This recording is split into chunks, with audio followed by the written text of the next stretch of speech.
A paz do Senhor, meus irmãos, que a paz de Cristo inunde o vosso coração e que você seja cheio da sua glória em mais um dia devocional na presença de Deus. E hoje iremos começar a falar sobre a depravação total e corrupção moral. Vimos no último vídeo que a penalidade do pecado de Adão foi a morte, mas hoje iremos ver claramente que essa não foi a única penalidade. A outra penalidade sofrida por Adão devido ao pecado foi também a depravação e a corrupção moral. E essa é uma triste realidade, meus irmãos, que faz com que sejamos inclinados para o mal. Nós vemos isso por experiência própria. Um dos grandes exemplos é o nosso passado, quando antes de sermos alcançados pela gloriosa presença de Deus, pecávamos sem parar, andávamos completamente desviados da presença de Deus e a fazer aquilo que mais era do nosso agrado, porém errado. E isso é uma experiência própria. E até mesmo por diversos exemplos, sejam eles históricos, da Bíblia Sagrada ou presentes, isso torna-se então uma luta diária na nossa vida. A depravação e a corrupção moral é algo que se torna uma luta diária nas nossas vidas. E um dos exemplos disso foi dito pelo apóstolo Paulo em Romanos, no capítulo 7, versículo 15. Eu queria que você me acompanhasse na Bíblia e ver o que ele disse em Romanos, capítulo 7, versículo 15. Porque o que faço não o aprovo, pois o que quero isso não faço, mas o que aborreço, isso faço. Meus irmãos, estas palavras ditas pelo apóstolo Paulo, elas expressam claramente o gemido e a luta de todo o homem que compreende a realidade da sua própria depravação e corrupção moral.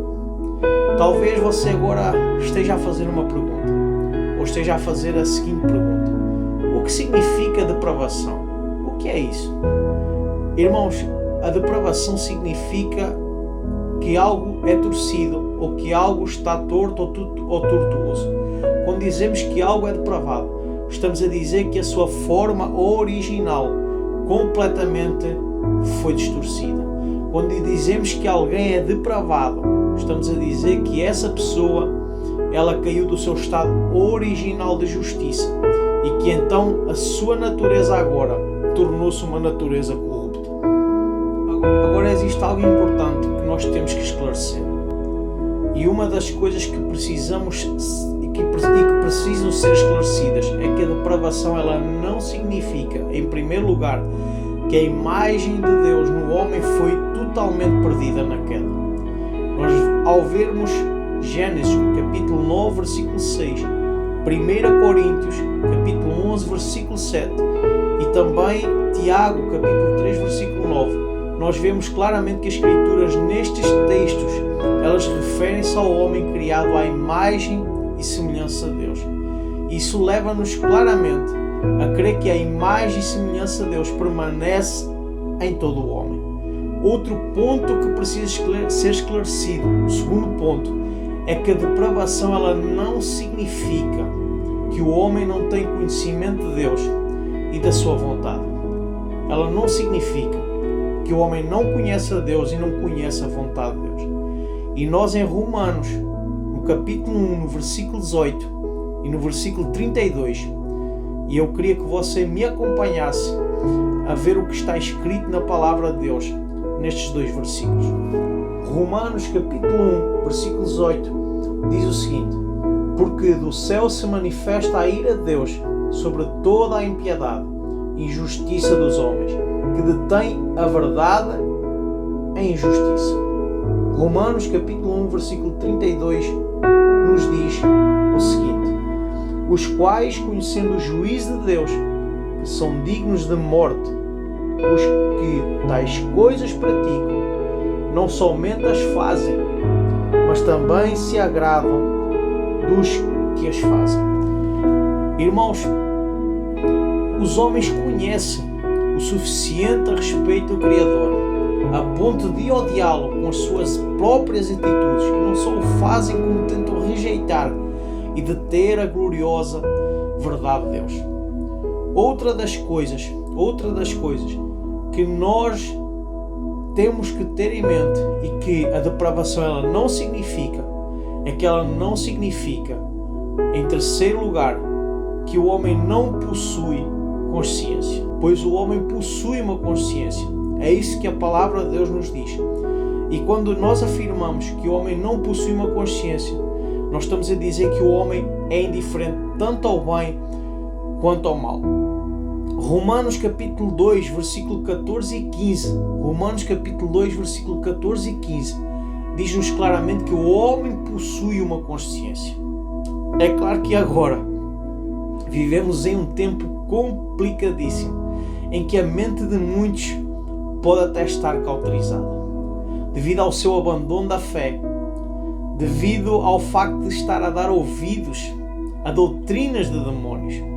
O apóstolo Paulo mencionou isso ao irmão Timóteo, quando ele falou que a mente de muitos poderia se cauterizar, ou estaria cauterizada, devido ao abandono dessas pessoas da presença de Deus, e também por estar a dar ouvidos a falsas doutrinas e a doutrinas demoníacas. E tudo isso mostra-nos claramente que a depravação não significa que o homem é incapaz de demonstrar a virtude.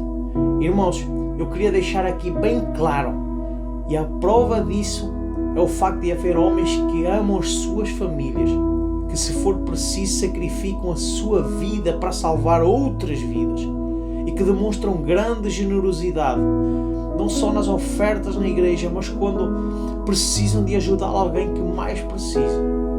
Isso mostra-nos como os homens são capazes de se amar uns aos outros e cumprem assim o seu dever cívico também. Então somos capacitados em demonstrar virtudes. Se não fazemos, é porque não queremos. E em relação ao que acabamos de falar, a depravação não significa que todos, sem exceção, se entregam a toda a forma do mal existente. Lamento informar, mas isso é liberalismo. Se nós pensarmos dessa maneira, nós estamos a agir com liberalismo. E muitas mentes cauterizadas estão a deturpar as verdades do Evangelho, achando que Deus passará um pano ou passará um balde de água em tudo, e que não olha para nada, não olha para o mal que nós fazemos, porque sabe que nós não conseguimos fazer o bem, e assim Ele está disposto a perdoar todo o tipo de falhas na nossa vida. Agora, nem todos os homens e mulheres se deixam levar por liberalismo, o que faz com que não são todos que são delinquentes, não são todos que são fornicadores, não são todos que são assassinos. Mesmo sendo todos capazes de fazer tais coisas, não são todos iguais. Sabe qual é que é a linha que os separa? Sabe qual é que é a única coisa extraordinária que os restringe e que faz e que os diferencia? Isso chama-se a poderosa graça de Deus. E você só é capaz de ser uma pessoa melhor e de melhorar dia após dia se tiver essa graça na sua vida. E basta se encher dessa graça. Agora talvez você faça esta seguinte pergunta: o que eu preciso para ter essa maravilhosa graça na minha vida? Você precisa entender que você tem que reconhecer que você é uma pessoa depravada e precisa de se chegar cada vez mais perto do Criador. E isso vai fazer com que você se encha da sua graça. E eu quero que o Senhor hoje, pela sua misericórdia, visite a sua casa, visite a sua família e encha as vossas vidas dessa poderosa graça transformadora. Que o Senhor abençoe em nome de Jesus a vossa vida, em nome de Jesus.